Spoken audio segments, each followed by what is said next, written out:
BSc first year students, आज हम लोग सीलोम के बारे में रीड करेंगे। इससे पहले वाला जो वीडियो था उसके अंदर हमने basis of classification of non chordates and chordates start किया था, जिसके जो 3 पॉइंट थे वो हम लोगों ने डिस्कस कर लिए थे। अगर आपने पिछला वीडियो नहीं देखा तो आप लोग उसको देख लेना। और आज हम सीलोम से स्टार्ट करते हैं। सीलोम जो होती है, सीलोम या देह गुहा, ठीक है। जब एम्ब्रियो जो होता है उसका जब डेवलपमेंट होता है, भ्रूण के परिवर्धन के समय जो ब्लास्टुला बनता है, उस ब्लास्टुला के अंदर एक कैविटी का निर्माण होता है, मतलब एक गुहा का निर्माण होता है, जिसको ब्लास्टोसिल कहा जाता है, ठीक है। ये जो ब्लास्टोसिल होती है, इससे जब ब्लास्टुला से जब गैस्ट्रुला का फॉर्मेशन होती है, तब ये जो ब्लास्टोसिल होती है ये मीजोग्लिया मतलब मध्य श्लेष स्तर, या मीजेनकाइमा मध्योतक, या फिर मीजोडर्म मध्य जनन स्तर के द्वारा ये जो ब्लास्टोसिल होती है वो भर दी जाती है, ठीक है। इसको आप इसमें देखिए, ठीक है। इसमें ब्लास्टोसिल और देह गुहा के अलग अलग प्रकार बताए गए। इसमें देखो, सबसे पहले डायग्राम देख रहे हो, ये जो है ब्लास्टोसिल दिखाई दे रही है, ये आर्किन्ट्रोन, और ये ब्लास्टोपोर जो बाहर की तरफ ये ब्लास्टोसिल जिससे खुल रही है, ये एक्टोडर्म, ठीक है। ये डिवाइड होके इसमें या तो ये मीजोग्लिया मध्यश्लेष स्तर, मीजेनकाइमा मध्योतक, और मीजोडर्म मध्य जनन स्तर, ठीक है। इन सब की उपस्थिति के आधार पर ये अलग अलग प्रकार की होती हैं देह गुहा।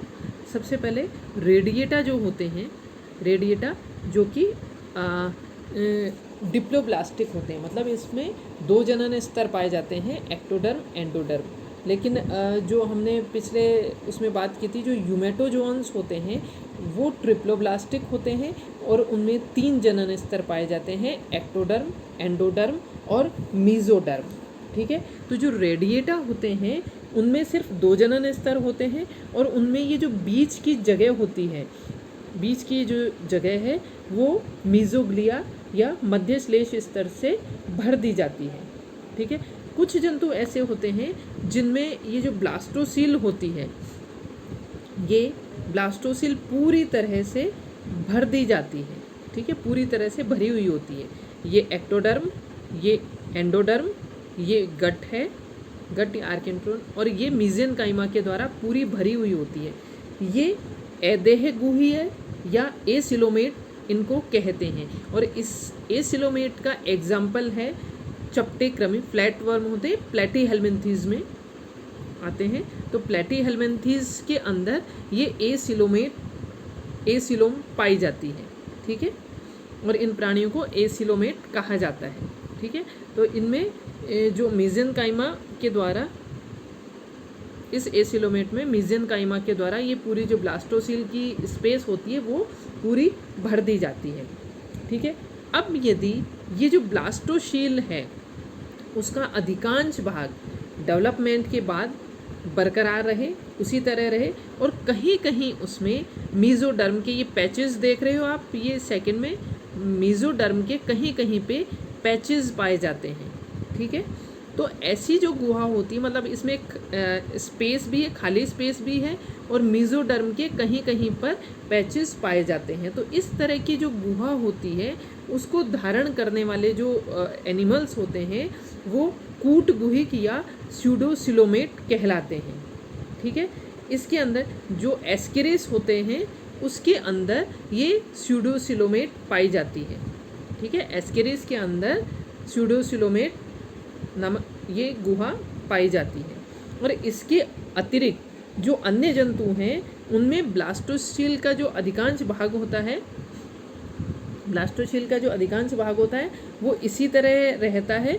और ये जो मध्य जनन स्तर होता है, ये देखिए मीजोडर्म, मध्य जनन स्तर जो है मीजोडर्म से इस तरह से रेखित होती है, जैसे इसमें मीजोडर्म 2 पार्ट में डिवाइडेड है, ठीक है। ये आप देख रहे हो सीलोमेट के अंदर मीजोडर्म जो है 2 लेयर में, ये इनर मीजोडर्म और ये आउटर मीजोडर्म, इस तरह, और इसके बीच में ये गुहा बनी हुई है, ये कैविटी बनी हुई है, ये क्या कहलाती है? सीलोम। तो इसको बोलते हैं ट्रू सीलोम। ठीक है, तो इस तरह से जो बाइलेट्रिया है, ये सीलोम के आधार पर बाइलेट्रिया जो है उसको 3 पार्ट में, 3 सबग्रेड में डिवाइड कर दिया जाता है। एसिलोमेट, जिसके अंदर प्लेटीहेल्मिन्थीज रखे जाते हैं। ठीक है, एसिलोमेट में प्लेटीहेल्मिन्थीज को रखा गया है। ठीक है, और ये जो सेकंड है स्यूडोसिलोमेट, इसके अंदर स्यूडोसिलोमेट में एसके हेल्मिन्थीज को रखा गया है। और जो तीसरी कोटि है सिलोमेट, इसमें सारे जो उच्चतर हायर जंतु होते हैं वो इसके अंदर रखे गए हैं। अब इसके अंदर पिछला ये डायग्राम है, इसमें आप देखो जो एसिलोमेट होते हैं, एसिलोमेट अदेहगुहीय। ठीक है, इस जीव की काट जब करते हैं तो इसके अंदर ये मीजेनकाइमा दिखाई दे रही है, जो मीजेनकाइमा पूरी इसमें अंदर ब्लास्टोसील की जगह को घेर लेती है। तो इसके अंदर कोई भी पूरी तरह से भरा रहता है, कोई स्पेस नहीं होता। लेकिन ये जो सिलोमेट है, सिलोमेट जीव की जो काट है उसके अंदर आप देखो सीलोम गट के बाद में और एक्टोडर्म के बाद में ये सीलोम दिखाई दे रही है। ठीक है, तो ये इस डायग्राम से क्लियर होता है। ये देखो बाइलेट्रिया है, 3 पार्ट में डिवाइड है। सबग्रेड एसिलोमेट, जिसमें एक्टोडर्म, मीजोडर्म और ये सेंटर में एंडोडर्म और ये बीच में गट। ठीक है, तो ये इसके द्वारा मीजोग्लिया के द्वारा सारी कवर्ड रहती है। और ये जो सबग्रेड स्यूडोसिलोमेट होता है, इसमें मीजोडर्म के पैचेस पाए जा रहे हैं और ये स्यूडोसिलोम होती है। ठीक है, और सबग्रेड सिलोमेट के अंदर ये सिलोम मीजोडर्म जो है वो 2 पार्ट में डिवाइड हो गई। एक एक्टोडर्म के पास है और दूसरी एंडोडर्म के पास मतलब सटी हुई है। ठीक है, और इसमें ये पेरिटोनियम स्तर होता है इसके अंदर। ठीक है, और इसके बीच में ये सीलोम बन जाती है। ठीक है, अब इसके बाद में आता है देहगुहा। इसकी सीलोम में जो डेवलपमेंट होते हैं, सीलोम जो होती है वो जंतुओं के अंदर 2 तरह से डेवलप होती है। ठीक है, सबसे पहले इसको बोलते हैं स्किजोशील, या आप शाइजोशील भी बोल सकते हैं, या फिर इसको बोलते हैं दीर्ण। ये इसमें देखिए शाइजोसिलोमेट और एंटेरोसिलोमेट। ठीक है, इसमें देखिए सबसे पहले जब गैस्ट्रुला बन जाता है तो गैस्ट्रुला के अंदर ये जो आर्केंट्रॉन होती है, जो बीच में गट, इसकी जो गट होती है। ठीक है, आर्केंट्रॉन के निर्माण के बाद में ये जो एंडोडर्म होती है, ये एंडोडर्म। ठीक है, एंडोडर्म से 2 कोशिकाएं जो कि 4D कोशिकाएं, टीलोब्लास्ट या 4D कोशिकाएं कहलाती हैं, ये वृद्धि करती हैं और वृद्धि करके ये एक पट्टी जैसी संरचना बना लेती हैं। ठीक है, पट्टी जैसी संरचना बनाती हैं। ये भावी आने वाला मध्य जनन स्तर होता है। ये कोशिकाएं एक मतलब पिंड के रूप में वृद्धि करती जाती हैं, लेकिन फिर कुछ समय के बाद में ये फिर पिंड के समान होती हैं, लेकिन फिर ये फट जाती हैं, मतलब ऐसे स्प्लिट होता है, इसके अंदर भी स्प्लिट होके एक गुहा बन जाती है। तो इस गुहा के दोनों तरफ मीजोडर्म पाई जा रही है। ठीक है, मीजोडर्म, और ये बीच में गुहा बन गई। एक मीजोडर्म की एक लेयर एक्टोडर्म से अटैच्ड होती है और दूसरी जो लेयर है वो एंडोडर्म से अटैच्ड होती है। और ये जो बीच में सिलोम बन रही है ये शाइजोसील या स्किजोशील कहलाती है। ठीक है, तो इस तरह से जो बनते हैं, इस तरह की जो गुहा बनी, ये दीर्ण गुहा या स्किजोशील कहलाती है। दीर्ण गुहा या स्किजोशील या शाइजोशील कहलाती हैं। इसका मतलब है 2 स्प्लिट। ठीक है, तो ऐसी गुहा वाले जो जीव होते हैं वो शाइजोसिलोमेट या दीर्ण गुहिक कहलाते हैं। ठीक है, और इसके अंदर कौन कौन से आते हैं? इसके अंदर आते हैं एनेलिडा इसमें आएंगे, एनेलिडा, आर्थ्रोपोडा, ठीक है, और मोलस। इन तीनों के अंदर इस प्रकार की स्काइजोशील पाई जाती है। ठीक है, नेक्स्ट हो गया एंटेरोसिलोमेट। ठीक है, जिसको बोलते हैं आंत्र गुहा। जो उच्चतर जंतु होते हैं जो कि बाइलेटरल सिमेट्री जिनमें पाई जाती है, उनके अंदर ये जो आर्केंट्रॉन बनती है उसके दोनों तरफ पार्श्व में, ये देखिए आर्केंट्रॉन जो है उसके लेटरल साइड में, ठीक है, पार्श्व के अंदर दो कोस्ट उभरते हैं। ये कोस्ट उभरते हैं और ये कोस्ट वृद्धि करते ये धीरे धीरे बड़े हो जाते हैं और फिर इसके बाद इनका संबंध, ये बड़े हो गए, उसके बाद इनका संबंध इस आर्केंट्रॉन से टूट जाता है, कट जाता है और इन कोष्ठों के बीच में वही गुहा का निर्माण हो जाता है। तो इसको एंटेरोसील कहते हैं, क्योंकि ये भी दोनों साइड में इसके मीजोडर्म के द्वारा ये रेखित होते हैं, इसलिए ये जो कैविटी है ये सिलोम कहलाती है। तो सिलोम की ये पहचान है कि जो दोनों तरफ से मीजोडर्म से कवर्ड होती है। ठीक है, the body cavity enclosed by mesodermal peritoneal membrane और its derivatives is called as coelom. ठीक है, तो जो मीजोडर्म से दोनों तरफ से घिरी हुई होती है जो कैविटी, वो सिलोम कहलाती है।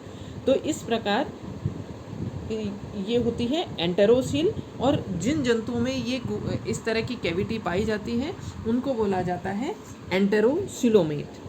ठीक है, ये इसमें देखिए, ये डायग्राम में एक्टोडर्म, एंडोडर्म, ये टीलोब्लास्ट 4D सेल्स शाइजोसिलोमेट में, ठीक है, जो कि बढ़कर फिर स्प्लिट हो जाती है।